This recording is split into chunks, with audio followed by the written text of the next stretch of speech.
The wind screamed across the frozen wastelands of Valara Prime, dragging razors of ice that sliced through the air like invisible daggers. A spectral hush blanketed the land, broken only by the bitter howl of the storm.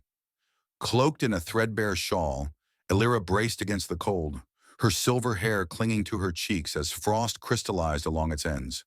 Her feet, bare, calloused, pressed into the icy crust beneath her. But there was no turning back.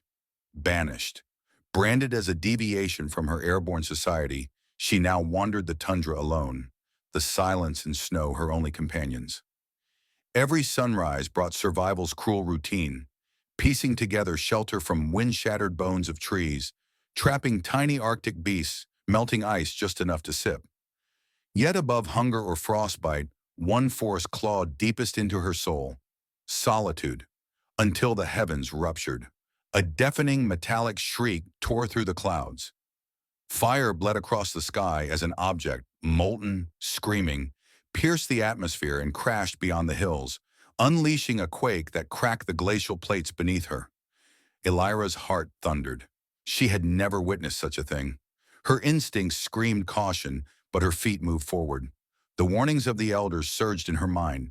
The outsiders bring ruin. If you see one, flee. They are not of this world. But Elira didn't run. She crept closer, shielding her eyes from the smoke curling above twisted debris. The metal carcass of a ship hissed in the snow, its flames battling the cold. Among the wreckage, something stirred. Number someone, a human. His body was battered, his skin smeared with soot and blood. Clothing torn to shreds revealed a savage gash along his ribs. His breath came in thin, ragged gas. Elira froze, her chest tight. Her people called humans predators, beasts in disguise. But this wasn't a monster. It was a dying man. The snow beneath him bloomed red. If she turned away now, he would not survive the hour. He groaned, limbs twitching. She looked around.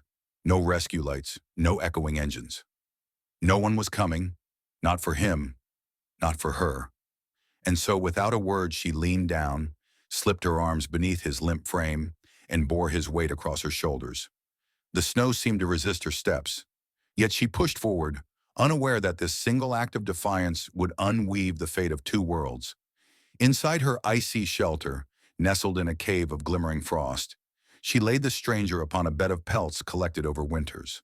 The glow of the ice crystals painted him blue and pale, still alive, but fading. Elira knelt, unsure. Had she made a fatal mistake? Her ancestors spoke of humans as world killers, devourers of galaxies. Yet this one looked broken, fragile, human. She retrieved a bowl of melted snow and slowly cleaned the blood from his brow. When the cloth touched his cheek, his eyes shot open, wide, dark, afraid. "Where am I?" he rasped. Startled, Elira stepped back. He tried to sit, but pain crushed him. "Stay still," she whispered, astonished at how effortlessly the foreign language left her lips. The invader's tongue. He blinked, confused. You're real?" "What kind of question is that?" she murmured. "Of course I'm real." He slumped back, breath trembling. "I thought I was dead." "You would be if I hadn't dragged you from the snow," she replied coolly.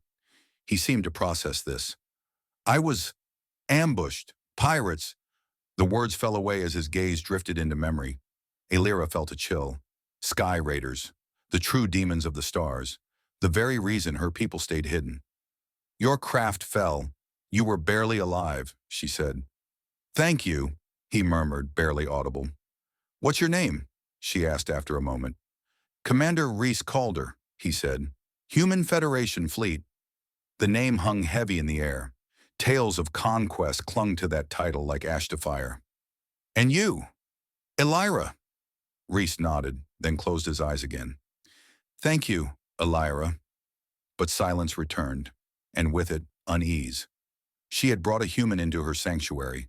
Her tribe would exile her again, this time permanently, if they knew. And what if he was lying?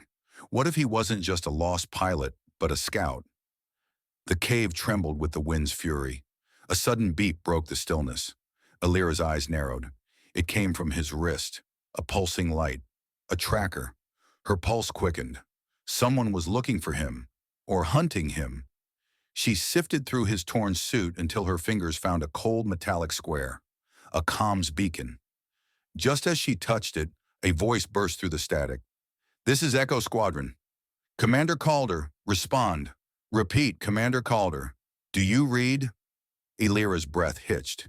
She glanced at the unconscious human. If she ignored the message, he might die here.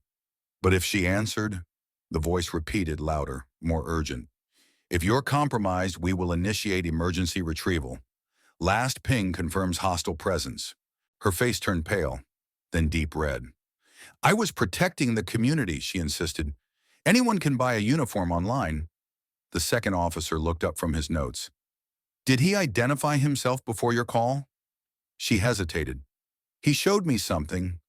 I wasn't sure if it was real." I stepped in.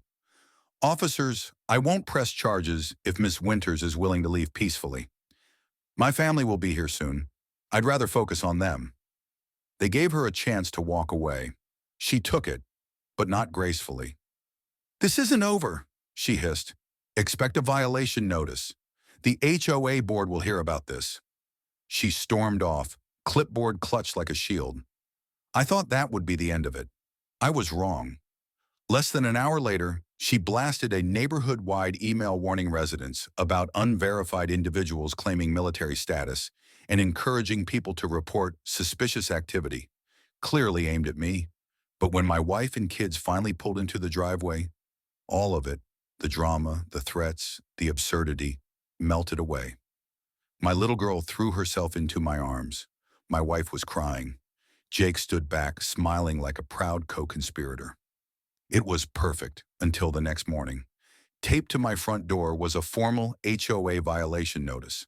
Unauthorized signage failure to submit extended absence documentation, intimidation of HOA personnel, $500 fine, increasing by $50 per day worse.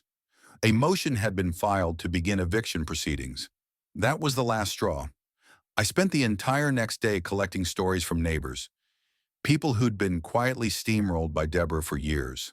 A cancer patient cited for leaving out her bins. An elderly vet fined for planting unapproved flowers. A family threatened over a child's basketball hoop. With their statements in hand and my recorded footage, I went straight to the HOA legal team. I outlined my federal status, her false report, the harassment. The legal exposure was clear. They didn't need much convincing. 2 days later, the board held an emergency meeting. Deborah Winters was removed as HOA president, unanimously, fined $2,000 for abuse of authority and risking legal liability. I was there when they told her. Her mouth opened, closed. Her eyes darted. For once, the clipboard hung limp at her side. She didn't say a word. Because sometimes even petty tyrants get held accountable. If this story gripped you, from surprise homecomings to the downfall of a suburban despot, go ahead and hit like and subscribe. You won't want to miss what's coming next in the world of real-life drama, comebacks, and neighborhood justice.